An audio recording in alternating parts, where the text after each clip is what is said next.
যখনই আমি বরের সঙ্গে শারীরিক সম্পর্কের কথা বলতাম, তখনই সে বলতো তার নাকি তার বিধবা দিদির কথা খুব মনে পড়ছে। আমার নাম নাজিয়া। মোহিত নামের একটি ছেলের সঙ্গে আমি প্রেম করে বিয়ে করেছিলাম। আমার বাবা মা তো মোহিতকে নিজের ছেলের মতোই ভালোবাসতো। বিয়ের পরে মোহিত বাইরের সবার জন্য রান্নাবান্না করতো, আর আমি তো পায়ের ওপর পা তুলে বসে থাকতাম। জানি না কেন বিয়ের পরে সে আমাকে রান্নাবান্না করতে দিত না। আমি যখনই তাকে বলতাম, তুমি আমাকে রান্নাবান্না কেন করতে দাও না, তখন সে বলতো তার নাকি রান্নাবান্না করতে ভীষণ ভালো লাগে, এবং সে নাকি আগে থেকেই ভেবে রেখেছিল যে তার যেই মেয়ের সঙ্গে বিয়ে হবে সেই মেয়েকে নাকি রান্নাবান্না করে খাওয়াবে। আর আমাকে বলতো, তোমার একটুও কষ্ট আমি দেখতে পারবো না, তাই তোমার ভাগের কাজ আমি করছি, কারণ তুমি আমার মনের রানী, আর আমি নিজের রানীকে কষ্ট দিতে পারবো না। মোহিত আমাকে ভীষণ ভালোবাসতো, কিন্তু আশ্চর্যের বিষয় হচ্ছে সে যখন আমাকে ভালোবেসে বিয়ে করেছিল, তাহলে আমার সঙ্গে কোনো রকম সম্পর্ক তৈরি করতে রাজি হয়নি কেন? ফুলসজ্জা রাতে আমি যখন তার অপেক্ষায় বসেছিলাম, তখন সে চুপচাপ আমার কাছে এসে বসলো। সে যখন নিজে থেকে আমার কাছে তার অধিকার চেয়ে নেয়নি, তখন আমি এগিয়ে গিয়ে তাকে ভালোবাসতে শুরু করলাম। আমি তাকে যেই ভালোবাসতে শুরু করলাম, তখন বর বলল সে নাকি আমার সঙ্গে শারীরিক সম্পর্ক করতে পারবে না। শারীরিক সম্পর্ক করতে গেলে সে বলতো তার দিদির কথা খুব মনে পড়ে। ফুলসজ্জা রাতে তার মুখ থেকে ওই কথাটা শুনে আমি তো খুব আশ্চর্য হয়েছিলাম, কারণ স্বামী স্ত্রীর মাঝে শারীরিক সম্পর্ক ছাড়া ভালোবাসা অসম্পূর্ণ থাকে। আসলে আমি বাবা মায়ের একমাত্র সন্তান ছিলাম। আমার বাবা স্কুল টিচার ছিলেন, মা হাউসওয়াইফ। আমার বয়স যখন 28 বছর, তখন আমি মোহিত নামের একটি ছেলের সঙ্গে প্রেম করে বিয়ে করেছিলাম। আসলে আমি দেখতে সুন্দর ছিলাম, তা সত্ত্বেও অনেক বয়স করে বিয়েটা করেছিলাম। আমি বাবা মাকে ছেড়ে শ্বশুরবাড়ি যেতে চাইনি, কারণ আমার ছাড়া বাবা মায়ের আর কেউ ছিল না, এবং তাদের বয়সও হয়েছিল। তাই বাইরে কাজ করার সঙ্গে সঙ্গে আমি বাড়িতে এসে বাবা মায়ের খেয়াল রাখতাম। এমন নয় যে আমার বাবা মা আমাকে বিয়ে করতে বলেনি। প্রত্যেক দিন অফিস থেকে যখন বাড়ি ফিরে আসতাম, তখন মা আমাকে বিয়ে করার কথা বলতো। যতবার বাবা মা আমাকে বিয়ে করার কথা বলতো, ততবার আমি তাদের একটাই কথা বলতাম যে এমন একটা ছেলে খোঁজো যে ঘর জামাই হয়ে থাকবে, তবে আমি বিয়ে করতে রাজি আছি। বাবা তখন বলতো, এই যুগে এমন ছেলে পাওয়া বড্ড মুশকিল, তাই বলে কি তুই কোনো দিন বিয়ে করবি না? তোর বয়স পেরিয়ে যাচ্ছে, তাই নিজের ব্যাপারে তো একটু ভাবতে হবে। আমি একটা প্রাইভেট কোম্পানিতে জব করতাম। সেদিন আমি বাবা মাকে বলেছিলাম, তোমাদের জন্য একটা সারপ্রাইজ আছে। আজ অফিস থেকে যখন বাড়ি ফিরে আসবো, তখন তোমাদের সারপ্রাইজটা দিব। মা তখন খুশি হয়ে আমার হাত ধরে বলল, কী সারপ্রাইজ আছে? আমার তো এখন তোর কাছ থেকে একটাই সারপ্রাইজ চাই, সেটা হচ্ছে তুই যাতে বিয়ে করার জন্য রাজি হয়ে যাস। মায়ের কথা শুনে আমি যখন মাথা নিচু করে মুচকি হাসতে শুরু করলাম, তখন মা আমার মাথায় হাত বুলিয়ে দিয়ে বলল, তুই কি কোনো ছেলেকে পছন্দ করেছিস? আমি তখন মাকে ঘাড়ে হাত দিয়ে বললাম, তোমাদের সব কিছু বলবো, কিন্তু এখন নয়, অফিস থেকে ফিরে আসবো তারপর। এর আগে আমি কোনোদিন কোনো ছেলের ব্যাপারে ভাবিনি, কারণ আমি নিজের কেরিয়ার নিয়ে খুব সিরিয়াস থাকতাম। তাই প্রেম ভালোবাসা এইসব দিকে কোনোদিন মন দিইনি। কিন্তু আমি কোনোদিন স্বপ্নেও ভাবতে পারিনি যে এই বয়সে এসে আমি কোনো ছেলেকে নিজের মনে জায়গা দিব। আমি তাকে এতটাই ভালোবেসে ফেলেছিলাম যে তার সঙ্গে সংসার করার কথা ভেবেছিলাম। কিন্তু তার সঙ্গে সংসার করার পরিণাম আমি এইভাবে পাবো কোনোদিন স্বপ্নেও ভাবিনি। সে আমার পুরো জীবনটা নষ্ট করে দিয়েছিল। শুধু আমার জীবন নয়, আমার বাবা মাকেও শেষ করে দিয়েছিল। আসলে আমি তার আসল ভয়ানক চেহারা দেখতে পাইনি। বিয়ের আগে সে এত যত্নশীল ও প্রেমময় ছিল যে আমি তার প্রেমে পড়ে গেছিলাম। আমি তো বুঝতেই পারিনি যে এইগুলো তার ছলনা ছিল, শুধুমাত্র আমাকে প্রেমের ফাঁদে ফেলার জন্য। গত 3 মাস আগে থেকে আমি মোহিতকে চিনি। মোহিতকে প্রথম আমার অফিসের বাইরেই দেখেছিলাম। সেদিন আমি যখন অফিসের বাইরে দাঁড়িয়ে গাড়ির জন্য অপেক্ষা করছিলাম, তখন মোহিতের সঙ্গে আমার দেখা হয়েছিল। সেদিন প্রথম আমি মোহিতের সঙ্গে কথা বলেছিলাম, এবং প্রথম দেখাতেই তার সঙ্গে কথা বলে আমার ভীষণ ভালো লেগেছিল, কারণ সে এত বুদ্ধিমান ও এত সুন্দর কথা বলে যে তার কথা শুনে যে কেউ মুগ্ধ হয়ে যাবে। প্রথম দেখাতে তার ভালো ভালো কথা শুনে তার দিকে আকর্ষিত হয়ে গেছিলাম, এবং সেদিনের পর থেকে আমি মোহিতের সঙ্গে প্রত্যেক দিন কথা বলতাম, এবং কখন যে তাকে ভালোবেসে ফেলেছিলাম আমি নিজেও বুঝতে পারিনি। এবং মোহিতও আমাকে খুব ভালোবাসতো। সেদিন অফিস থেকে বেরিয়ে মোহিতের সঙ্গে দেখা করার জন্য একটা রেস্টুরেন্টে গেছিলাম। সেদিন মোহিত আমাকে বিয়ের প্রস্তাব দিয়েছিল। আমি তো খুশিতে আর বেশি দেরি না করে আমার বাবা মাকে কিছু না বলেই তার বিয়ের প্রস্তাব গ্রহণ করেছিলাম। গত 3 মাস থেকে আমি মোহিতের সঙ্গে ভালোবাসায় জড়িত ছিলাম। এই কথাটা আমি বাবা মাকে বলিনি। ভেবেছিলাম যখন মোহিত আমাকে বিয়ের প্রস্তাব দিবে, সেদিন বাবা মাকে সব কথা বলে দিব। তারপর সেদিন বাড়ি ফিরে এসে যখন বাবা মাকে বলেছিলাম যে আমি মোহিত নামের একটি ছেলেকে ভালোবাসি এবং তাকে বিয়ে করতে চাই, মা তখন আমাকে বলেছিল, নাজিয়া, তুই এইভাবে একটা অজানা অচেনা ছেলেকে কিভাবে বিয়ের জন্য হ্যাঁ বলতে পারলি? আমাদেরকে একবার বলতে পারতিস। আমাদের বললে তাহলে আমরা ভালোভাবে সেই ছেলেটার ব্যাপারে খোঁজ খবর নিতাম। তারপরে না হয় আমরা বিয়ের প্রস্তাবটা গ্রহণ করতাম। আমি তখন বাবা মাকে বললাম, তোমরা একদম চিন্তা করো না। আমি মোহিতকে 3 মাস থেকে চিনি ও জানি। একটা ছেলেকে জানার জন্য 3 মাস অনেকটা সময়। তাই তোমরা মোহিতকে নিয়ে একদম চিন্তা করো না। সে ভীষণ ভালো। তোমরা যখন তাকে দেখবে তখন তোমরাও প্রথম দেখাতেই মোহিতকে পছন্দ করবে। আমার বাবা তখন মাকে বুঝিয়ে বলল যে আমাদের মেয়ে খুব বুদ্ধিমতী। আমার মেয়ে যখন বলছে তখন নিশ্চয়ই ভালো হবে। তাই আমিও এই বিয়েতে রাজি আছি। মা যখন তাও আমার ও মোহিতের বিয়ে নিয়ে খুব চিন্তায় ছিল, তখন আমি মাকে বললাম, মা, মোহিতকে নিয়ে চিন্তা করার কিছু নেই, কারণ তোমাদেরকে আরেকটা অনেক বড় সত্যি কথা বলা হয়নি। সেটা হচ্ছে বিয়ের পরে মোহিত ঘর জামাই থাকার জন্য রাজি হয়েছে। এই জন্য আমি মোহিতকে বিয়ে করার জন্য রাজি আছি। তাই তোমাদের ভয়ের কোনো কারণ নেই। তোমাদের মেয়ে তোমাদের কাছেই থাকবে। আর এমনিতেও আমি তোমাদের আগেই বলেছিলাম যে আমি সেই ছেলেকেই বিয়ে করব যে আমার ও আমার বাবা মায়ের কথা ভেবে ঘর জামাই থাকতে রাজি হবে। আর মোহিত ঘর জামাই থাকার জন্য রাজি হয়েছে। যদিও বা সে প্রথমে রাজি ছিল না, শুধুমাত্র আমার কথা ভেবে রাজি হয়েছে। তারপর ঘর জামাইয়ের কথা শুনে আমার মায়ের মনের দুশ্চিন্তা কম হয়েছিল। তখন মাও এই বিয়েতে রাজি হয়েছিল। আসলে মোহিত যখন আমাকে বিয়ের প্রস্তাব দিয়েছিল তখন আমি তাকে এই শর্তটা দিয়েছিলাম যে বিয়ের পরে কিন্তু তাকে ঘর জামাই হয়ে থাকতে হবে। প্রথমে মোহিত একটু আপত্তি জানিয়েছিল, পরে আমার কথা ভেবে ঘর জামাই থাকতে রাজি হয়েছিল। আসলে মোহিতের বাবা মা কেউ ছিল না। সে তার দিদির সঙ্গে একটা ছোট্ট ঘরে থাকতো। আসলে তাদের বাড়ি অন্য শহরে, তারা এই শহরে এসে থাকে। মোহিত এই শহরে একটা ছোটোখাটো কোম্পানিতে জব করে। সে বলেছিল তার দিদি নাকি বিধবা এবং তার দিদির শ্বশুরবাড়ির লোকেরা তার দিদিকে বাড়ি থেকে বের করে দিয়েছে। তাই মোহিত তার দিদিকে নিয়ে একটা ছোট্ট ভাড়া বাড়িতে থাকে। মোহিত বলেছিল ছোট থেকে তারা খুব কষ্ট দেখে বড় হয়েছে। তার বাবা মায়ের মারা যাওয়ার পরে তার দিদি নাকি মোহিতকে মায়ের মতো করে মানুষ করেছে। মোহিত একবার তার দিদির সঙ্গে আমার পরিচয় করিয়েছিল। আমি যখন প্রথম মোহিতের দিদিকে দেখেছিলাম তখন আমি খুব আশ্চর্য হয়েছিলাম, কারণ সে খুব সুন্দরী এবং ইয়াং ছিল। তাকে দেখে মনে হয়নি যে সে হচ্ছে মোহিতের নিজের দিদি। আসলে আমি যখন মোহিতকে ঘর জামাই থাকার কথা বলেছিলাম তখন মোহিত প্রথমে বলেছিল সে ঘর জামাই থাকলে তার দিদির কি হবে। সে ঘর জামাই থাকলে তার দিদি তো একা হয়ে যাবে। তখন তার দিদি নাকি মোহিতকে ঘর জামাই থাকার অনুমতি দিয়েছিল। বিয়ের আগে মোহিত বলেছিল সে খুব সাধারণভাবে বিয়েটা করতে চায়। আসলে সে রেজিস্ট্রি ম্যারেজ করতে চেয়েছিল, কিন্তু আমার বাবা মায়ের ইচ্ছে ছিল বিয়েতে একটু ভালো করে অনুষ্ঠান করার।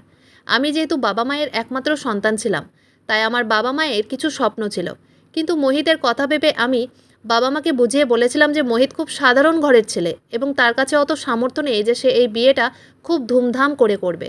তাই সে এই বিয়েটা খুব সাধারণভাবে করতে চায়। এমনিতেও মোহিত বলেছিল বিয়েতে ফালতু খরচ না করে ওই টাকা দিয়ে সে আমাকে একটা সোনার গয়না বানিয়ে দেবে। এবং এই কথাটা শুনে আমি খুব খুশি হয়েছিলাম যে আমার বর কত বুদ্ধিমান, সে আমার ব্যাপারে কত ভাবে। সাধারণত বিয়ের পরে মেয়েরা শ্বশুরবাড়ি চলে যায়, কিন্তু আমার ক্ষেত্রে বিয়ে করার পরে আমি মোহিতকে তার শ্বশুরবাড়িতে নিয়ে এসেছিলাম। বিয়ের দিন মোহিতের দিদি বলেছিল, আমার কিন্তু যখন ইচ্ছে হবে আমার ভাই ও তোমার সঙ্গে দেখা করার জন্য তোমাদের বাড়িতে চলে আসব। তখন আমার বাবা মা ননদকে বলেছিল, এটা আবার কোনো বলার কথা হলো নাকি? তোমার যখন ইচ্ছে হবে তুমি আমাদের বাড়ি চলে আসবে। তারপর বিয়ের পরে যখন আমি মোহিতকে নিয়ে বাড়ি এলাম তখন আমার বাবা মা খুব খুশি ছিল এবং আমিও ভীষণ খুশি ছিলাম মোহিতকে নিজের জীবনে পেয়ে। ফুলসজ্জা রাতে আমি খুব উত্তেজিত ছিলাম মোহিতের ভালোবাসা পাওয়ার জন্য। আমি মুখে ঘোমটা দিয়ে বিছানায় বসে তার জন্যই অপেক্ষা করছিলাম। তারপর সে যখন রুমে এলো তখন বরকে দেখে আমার হৃদয় স্পন্দন বেড়ে গেল। তারপর বর যখন আস্তে করে আমার কাছে এলো এবং আমার মুখের ঘোমটা সরিয়ে বলল, আজ তোমাকে ভীষণ সুন্দর দেখাচ্ছে। বরের মিষ্টি কথা শুনে আমি খুব খুশি হয়েছিলাম। তারপর সে আমার সঙ্গে মিষ্টি মিষ্টি কথা বলে আমার বাড়ির প্রত্যেকটা কোণার ব্যাপারে জানতে শুরু করলো। কারণ বিয়ের পরে প্রথম মোহিত আমাদের বাড়িতে এসেছিল। বিয়ের আগে সে কোনো দিন আমাদের বাড়িতে আসেনি। তারপর সে রীতিমতো গল্প করেই যাচ্ছিল, কিন্তু আমি অপেক্ষা করছিলাম যে কখন সে আমার কাছে নিজের অধিকার চাইবে। কিন্তু সে তো বিভিন্ন রকম গল্প করতেই মত্ত ছিল। তারপর আমি না পেরে যখন নিজে থেকে তার সঙ্গে সম্পর্ক করার কথা বললাম তখন সে বলল তার নাকি তার দিদির কথা খুব মনে পড়ছে, কারণ তার দিদিকে নাকি তার জামাইবাবু খুব অত্যাচার করতো এবং খুব মারধর করতো। তার দিদির কথা বলতে বলতে মোহিতের চোখ থেকে জল পড়তে শুরু হলো। তার কষ্ট দেখে আমি তখন লজ্জায় বরকে সম্পর্ক করার কথা কিছু বলতে পারিনি। বর তখন কাছে এসে আমার হাত ধরে বলল, আমি জানি তুমি এটাই ভাবছো যে কেন আমি আজকের রাতে তোমার ও আমার মিলনটা অসম্পূর্ণ রাখছি, কারণ আমি চাই না আমার দিদির মতো আমাদেরও বিবাহিত জীবনটা খারাপ হোক। ওই জন্য আমি একটা নিয়ত করেছি, আগামী 7 দিন আমি তোমার সঙ্গে কোনো রকম সম্পর্ক করব না। আর এই নিয়তটা শুধু তোমার ও আমার বিবাহিত জীবন ভালো করার জন্যই রেখেছি। এই 7 দিন তোমার ও আমার মিলন ত্যাগ করে যদি সারাটা জীবন সুখে থাকতে পারি, তাহলে এই 7 দিন আমি তোমার থেকে নিজেকে দূরে রাখতে রাজি আছি। এতে তুমি কি আমার সঙ্গে দেবে? বরের কথা শুনে আমি এত বেশি অনুপ্রাণিত হয়েছিলাম যে কোনো কিছু না ভেবে তার সব কথা অন্ধের মতো বিশ্বাস করেছিলাম। ভাবছিলাম আমার বর কত দায়িত্বশীল। সে আমাদের বিবাহিত জীবন ভালো করার জন্য আমাদের ফুলশয্যার রাতের সুন্দর সময়টাকে ত্যাগ করতে রাজি ছিল। পরদিন সকালবেলা ঘুম থেকে উঠে দেখি বর রুমের মধ্যে নেই। তারপর আমি যখন নিচে গেলাম তখন দেখলাম বর বাবা মাকে নিয়ে চা খাচ্ছে এবং খুব হাসি ঠাট্টা ও গল্প করছে। তার মানে সে আমার বাবা মাকেও নিজের মিষ্টি কথার ফাঁদে ফেলেছিল। আমি যখন নিচে গেলাম তখন বাবা মা আমাকে দেখে বলল, নাজিয়া দেখো, আজ মোহিত নিজের হাতে আমাদের সবার জন্য চা করেছে, তুমিও খেয়ে দেখো। মোহিত খুব সুন্দর চা বানিয়েছে। শুধু তাই নয়, সেদিন জেদ করে সে দুপুরের রান্নাটাও নিজের হাতেই করেছিল।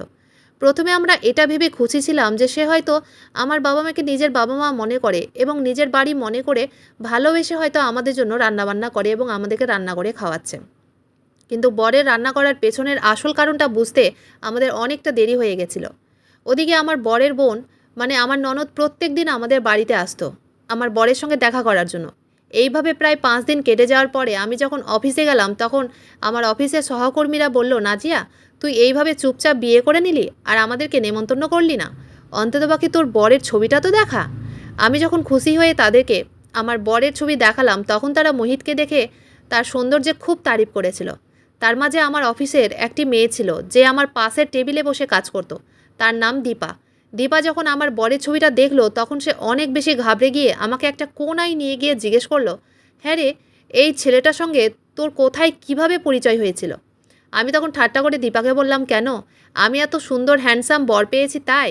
তোর খুব হিংসে হচ্ছে বুঝি? দীপা তখন অনেক গুরুত্ব সহকারে আমাকে বলল, দেখ না জিয়া, তোকে হয়তো আমার কথা খারাপ লাগতে পারে, কিন্তু আমি এই ছেলেটাকে চিনি। এই ছেলেটা ভালো না এবং সে এখানকার বাসিন্দা নয়। এই ছেলেটা ফ্রড। আমি তখন রেগে দীপাকে বললাম, তুই এসব কী বলছিস? তোর মাথা ঠিক আছে তো? আমার বরের ব্যাপারে যা ইচ্ছে তাই বলেই যাচ্ছিস। একটা কথা মনে রাখবি, মোহিত আমার বর। তাই আমার বরের ব্যাপারে উল্টোপাল্টা কথা বলার সাহস দ্বিতীয়বার করলে আমার থেকে খারাপ আর কেউ হবে না। সেদিন আমি রাগের মাথায় দীপাকে অনেক কড়া কথা বলেছিলাম। সেদিন অফিস থেকে বাড়ি এসে দেখলাম আমার বর ননদের সঙ্গে আমার রুমের মধ্যে হাসি ঠাট্টা করছে। আমি তখন ননদকে দেখে খুব খুশি হয়ে বললাম, দিদি আজ রাতে তুমি আমাদের বাড়িতেই থাকবে, আর এমনিতেও তুমি ওই বাড়িতে একা না থেকে আমাদের সঙ্গেই তো থাকতে পারো। তাহলে আমার বাবা মাকেও ভালো লাগবে। আমিও মোহিত যেহেতু অফিসে চলে যাই, তারপরে বাবা মা একা থাকে, তাদের সঙ্গে বসে গল্প করার মতো কেউ থাকে না। কারণ দীপু কাকা তো রান্নাঘরে রান্নাবান্না কাজকর্ম করতে ব্যস্ত থাকে। আসলে দীপু কাকা হচ্ছে আমাদের বাড়ির কাজের লোক। গত 4 বছর থেকে দীপু কাকা আমাদের বাড়িতে রান্নাবান্নার কাজ করে। সেদিন আমার কথা শুনে ননদ আমাদের বাড়িতে রাত্রিবেলা থেকে গেছিল। সেদিন রাত্রিবেলা আবার আমার বর সবার জন্য রান্নাবান্না করেছিল। সেদিন খাওয়া দাওয়ার পরে জানি না কেন এত বেশি ঘুম আসছিল যে রাতের বেলা মোহিতের সঙ্গে গল্প করার মতো আর ক্ষমতাই ছিল না। খাবার খাওয়ার পরেই শুয়ে পড়েছিলাম।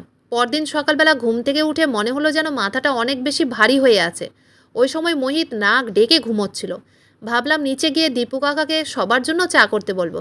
তারপর নিচে গিয়ে যা দেখলাম তাতে আমার পায়ের তলা থেকে মাটি সরে গেল। শুধু তাই নয়, তাদেরকে ওই অবস্থায় দেখে মনে হলো যেন আমার মাথায় আকাশ ভেঙে পড়েছে। কারণ দীপু কাকা মেঝেতে অজ্ঞান হয়ে পড়েছিল এবং তার মাথা দিয়ে অনেক রক্তপাত হচ্ছিল।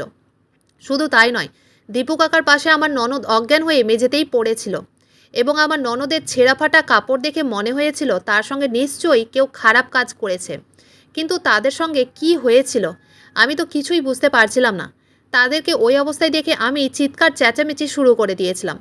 আমার চিৎকার শুনে বর ও আমার বাবা মা বেরিয়ে এসে আমার ননদ ও দীপু কাকাকে ওই রকম অবস্থায় দেখে তারাও অনেক বেশি ঘাবড়ে গিয়েছিল। আমার বর তো ননদকে ওই অবস্থায় দেখে হাউমাউ করে কাঁদতে শুরু করেছিল।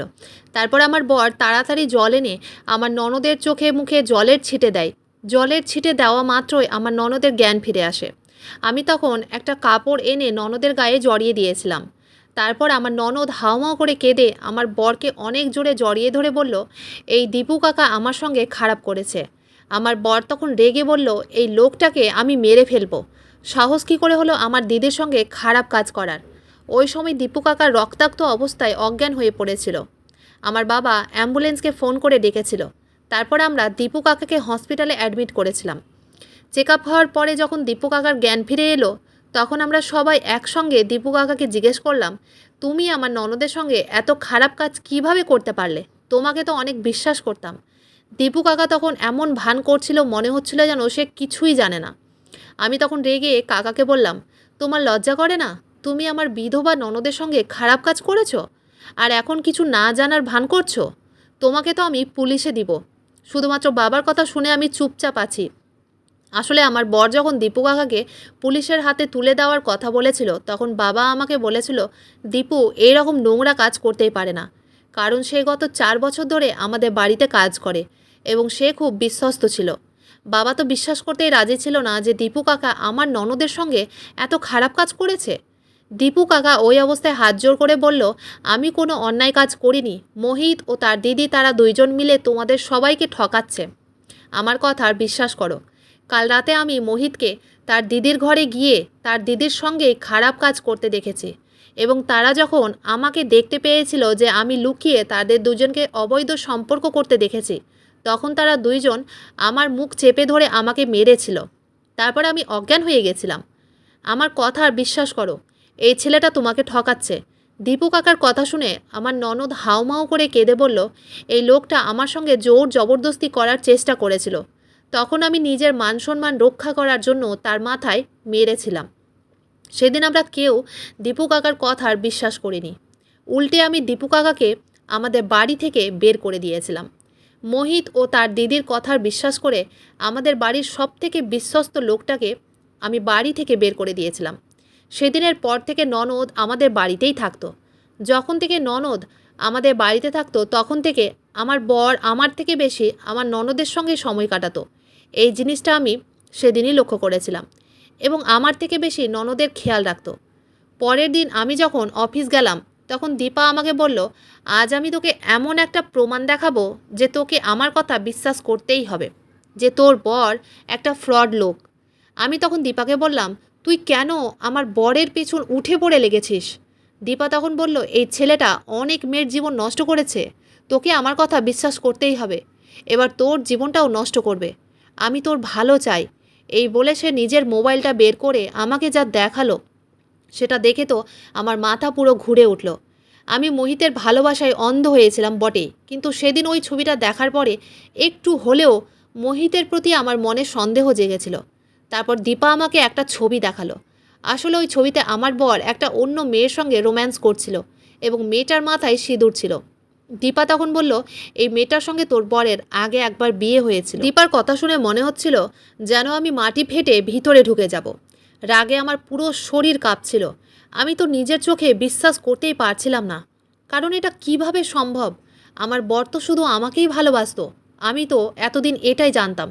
তাহলে কি সত্যি এর আগেও একবার সে বিয়ে করেছিল? তাহলে কেন সে এত বড় সত্যি কথা আমার থেকে লুকিয়ে রেখেছিল? আমি তো কিছুই বুঝতে পারছিলাম না যে কার কথায় বিশ্বাস করব।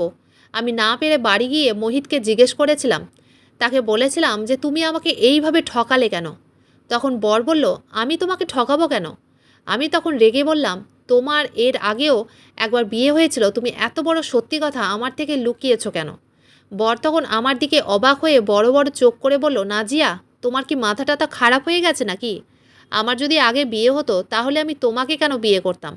আমি তখন বললাম, দেখো মোহিত, আমি নিজের চোখে দেখেছি, তাই তুমি আমার থেকে আর কোনো কিছু লুকোতে পারবে না। তারপর আমি নিজের মোবাইলটা বের করে যখন তাকে ছবিটা দেখালাম, তখন সে আমাকে বলল, এটা আমি হতেই পারি না, এটা অন্য কোনো ছেলে আছে, কারণ আমি এই মেয়েটাকে চিনি না। মোহিত কোনো মতেই স্বীকার করেনি যে ওই ছবিতে ওই মেয়েটার সঙ্গে সে ছিল। সে আবার তার মিষ্টি কথায় আমাকে বোকা বানিয়েছিল, এবং আমিও মোহিতের কথার বিশ্বাস করে নিয়েছিলাম। সেদিন আমাদের বিয়ে হতে 7 দিন হয়েছিল। মোহিতের সঙ্গে বিয়ে করার পর থেকেই আমাদের বাড়িতে একটার পর একটা কিছু না কিছু কাণ্ড ঘটেই চলেছিল। ওদিকে দীপার কথা আমার মাথায় সবসময় ঘুরতো। ভেবেছিলাম এই ব্যাপারে বাবা মায়ের সঙ্গে একবার কথা বলে দেখব, কিন্তু আবার মনে হলো এইসব কথা তাদেরকে বললে তাদের মনে দুশ্চিন্তা হবে। তাই আমি কাউকে কিচ্ছু বলিনি। মোহিতের ভালোবাসায় আমি এত অন্ধ হয়ে গেছিলাম যে বুঝতেই পারছিলাম না কোনটা সত্যি ও কোনটা মিথ্যে। তারপর সেদিন সন্ধ্যাবেলায় আমি যখন বাড়ি ফিরে এলাম, তখন দেখলাম মোহিত খুব সুন্দর করে আমাদের রুমটাকে সাজিয়েছিল। ঠিক ফুলসজ্জার রাতে আমার রুমটা যেমন সাজানো ছিল, ঠিক ওই রকমভাবে রুমটাকে সাজিয়েছিল। রুমটা দেখা মাত্রই আমার মনটা খুশিতে ভরে উঠেছিল। তারপর সে পিছন দিক থেকে আমাকে জড়িয়ে ধরে বলল, আমার আজ 7 দিনের নিয়ত পুরো হয়ে গেছে। আজ আমাদের ফুলসজ্জার রাত। আমি তখন বললাম, এখন রাত হতে অনেকটা দেরি আছে, তার আগে আমাদের রাতের ডিনারটা করতে হবে। মোহিত তখন বলল, আজকের রাতের রান্নাটা আমার দিদি করছে। আমার দিদির হাতের রান্না ভীষণ ভালো। সেদিন রাতে আমরা সবাই একসঙ্গে বসে খাবার খেয়েছিলাম। সেদিন রাতে আমার ননদের হাতের সুস্বাদু খাবার খেয়ে আমার আর কিছুই মনে ছিল না। সেদিন তো আমি এটা ভেবে খুব খুশি ছিলাম যে আজ রাতে মোহিতের সঙ্গে আমার মিলন হবে। তারপর সকালবেলা যখন ঘুম ভাঙল, তখন দেখলাম আমি চেয়ারে বসে আছি এবং আমার সামনে বাবা মা টেবিলে মাথা রেখে শুয়ে আছে। নিজেকে ও তাদেরকে ওই অবস্থায় দেখে আমার মনে একটুখানি খটকা লাগলো। তাহলে কি সারা রাত আমরা টেবিলের মধ্যে মাথা রেখে শুয়েছিলাম? তারপর আমি তাড়াতাড়ি উঠে যখন বাবা মাকে ডাক দিলাম, তখন তারা বলল কাল রাতে খাওয়া দাওয়ার পরে তাদেরও আর কিছু মনে ছিল না। বাবা মায়ের কথা শোনার পরে আমার মনে খটকা লাগলো। তারপর আমি যখন তাড়াতাড়ি উপরের ঘরে ছুটে গেলাম, তখন দেখলাম ওই ঘরে কেউ ছিল না। আমি যখন মোহিতকে অনেক ডাকাডাকি করলাম, তখন তাদের কোনো সাড়া শব্দ পাইনি। এমনকি আমার ননদও বাড়িতে ছিল না। আমার ননদ ও মোহিত আমাদের বাড়িতে ছিল না। তাহলে কি দীপু কাকা এবং আমার অফিসের বান্ধবী দীপার কথা কি সত্যি ছিল? তারপর আমি নিচে ছুটে গিয়ে যখন সিসিটিভি ক্যামেরার ফুটেজ চেক করলাম, তখন আমার মাথা পুরো ঘুরে উঠেছিল। আসলে দীপা যখন আমাকে মোহিতের ব্যাপারে বলেছিল যে তার নাকি আগেও একবার বিয়ে হয়েছিল, সেই কথাটা শোনার পরে আমি চুপচাপ বাড়িতে সিসিটিভি ক্যামেরা লাগিয়েছিলাম। এই ব্যাপারে কেউ জানতো না। আমি যখন ফুটেজ চেক করলাম, তখন দেখলাম আমার বর সত্যিই তার দিদির সঙ্গে শারীরিক সম্পর্কে নিযুক্ত ছিল। তাদের ওই নোংরা দৃশ্য দেখে আমি নিজের গালে নিজেকেই চড়াতে শুরু করেছিলাম, কারণ আমি এমন একটা লোককে ভালোবেসেছিলাম যার কিনা তার দিদির সঙ্গে সম্পর্ক ছিল। ছি! কিন্তু এখনও আমি অন্ধকারের মধ্যেই ছিলাম। সত্যি কথা তো তখন জানতে পেরেছিলাম যখন পুলিশ আমার বর ও ননদকে গ্রেপ্তার করেছিল। শুধু তাই নয়, রাতের বেলা আমার বর আমাদের খাবারের মধ্যে কিছু একটা মিশিয়ে আমাদেরকে খাইয়েছিল, যেই খাবারটা খেয়ে আমরা অজ্ঞান হয়ে গেছিলাম। তারপর তারা দুইজন আমাদের লকার থেকে টাকা পয়সা সোনা গয়না সব কিছু চুরি করে রাতের অন্ধকারে পালিয়ে গেছিল। আমি তো বিশ্বাস করতে পারছিলাম না যেই লোকটা আমাকে একসময় এত ভালোবাসার দাবি করত, সেই লোকটা কিনা ফ্রড। আমি তো বুঝতে পারছিলাম না এই কথাগুলো আমার বাবা মাকে এবার আমি কিভাবে বলবো এবং কি মুখ নিয়ে আমি তাদের সামনে দাঁড়াবো। আমার বর ও তার দিদির কথা শুনে আমাদের বাড়ির বিশ্বস্ত চাকরকে আমি নিজে বাড়ি থেকে বের করে দিয়েছিলাম। তারপর আমার কাছে আর কোনো উপায় ছিল না। আমি সব কিছু মাকে ও বাবাকে সত্যি কথা বলে দিয়েছিলাম এবং তাদেরকে ভিডিও ফুটেজও দেখিয়েছিলাম। তারপর আমি যখন ওই ভিডিও ফুটেজটা নিয়ে পুলিশের কাছে গিয়েছিলাম তাদের নামে কমপ্লেন করতে, তার এক সপ্তাহ পরে পুলিশ তাদের দুইজনকে ধরেছিল। সেদিন আমি মোহিতকে 2-4টে থাপ্পড়ও মেরেছিলাম আর বলেছিলাম, তোর মতো জোচ্চুরকে বিশ্বাস করে জীবনের সবথেকে বড় ভুল করেছি। তুই কি না তোর দিদির সঙ্গে শারীরিক সম্পর্কে জড়িত ছিলিস? ছি, তুই মানুষ না জানোয়ার। পাশে আমার ননদ দাঁড়িয়েছিল। সে তখন আমাকে বলল, মুখ সামলে কথা বলো, আমি মোহিতের বউ। আসলে মোহিত তার বউকে নিজের দিদি বলে দাবি করেছিল, কিন্তু সে তার দিদি নয়, তার বউ ছিল। এবং তারা স্বামী স্ত্রী মিলে মেয়েদের বোকা বানিয়ে তাদের বাড়িতে ঢুকে সোনা গয়না টাকা পয়সা সব কিছু লুটপাট করে নিত। তাই তারা একটা শহরে টিকে থাকতো না, তারা শহর বদলাতে থাকতো এবং সহজ সরল মেয়েদের বোকা বানিয়ে তাদের শিকার করত। এই জন্য বিয়ে শাদির ব্যাপারে তাড়াহুড়ো না করে ভালো করে খোঁজখবর নিয়ে বিয়ে করা উচিত, নইলে আমার মতোই নাজেহাল অবস্থা হবে। আর এই জন্যই মোহিত ও তার বউ আমাদের রান্নাবান্না করতে দিত না। আসলে তাদের প্রথম থেকে প্ল্যান ছিল যে আমাদের খাবারে ঘুমের ওষুধ মিশিয়ে দিয়ে তারা নিজেরা আমাদের বাড়ি লুটপাট করে চলে যাবে। কিন্তু দীপু কাকা আমাদের বাড়িতে থাকায় তাদের খুব অসুবিধে হয়েছিল, তাই তারা দীপু কাকাকে মিথ্যে জালে ফাঁসিয়ে দিয়েছিল। তাদের কথা শুনে আমি যখন দীপু কাকাকে বাড়ি থেকে বের করে দিয়েছিলাম, তখন তাদের কাজ খুব সহজ হয়ে গেছিলো আমাদের বাড়িতে লুটপাট করার। আমাদের যত সোনা গয়না তারা লুটপাট করেছিল আমরা সব কিছু ফিরিয়ে পেয়েছিলাম এবং দীপু কাকার কাছে হাত জোর করে আমি ক্ষমাও চেয়েছিলাম এবং তাকে আবার আমাদের বাড়িতে ফিরিয়ে এনেছিলাম। ওদিকে আমার অফিসের বান্ধবী দীপার কাছেও আমি ক্ষমা চেয়েছিলাম এবং তাকে ধন্যবাদ জানিয়েছিলাম, কারণ তার জন্যই আমি সিসিটিভি ক্যামেরা আমাদের বাড়িতে সেট করেছিলাম আর সেটার জন্যই ওই শয়তান দুটোকে পুলিশের হাতে তুলে দিতে পেরেছি। তাই তোমাদের বারবার বলছি, এরকম ফ্রড লোকের থেকে খুব সাবধান। আমি এখন বাবা মায়ের সঙ্গেই আছি, আমি আর বিয়ের কথা ভুল করেও ভাবি না। বন্ধুরা, আজকের গল্পটি এখানেই শেষ করছি। গল্পতে কোনো ভুল ত্রুটি থাকলে ক্ষমা করে দিবেন। গল্পটি ভালো লাগলে অবশ্যই লাইক শেয়ার সাবস্ক্রাইব করতে ভুলবেন না। ধন্যবাদ।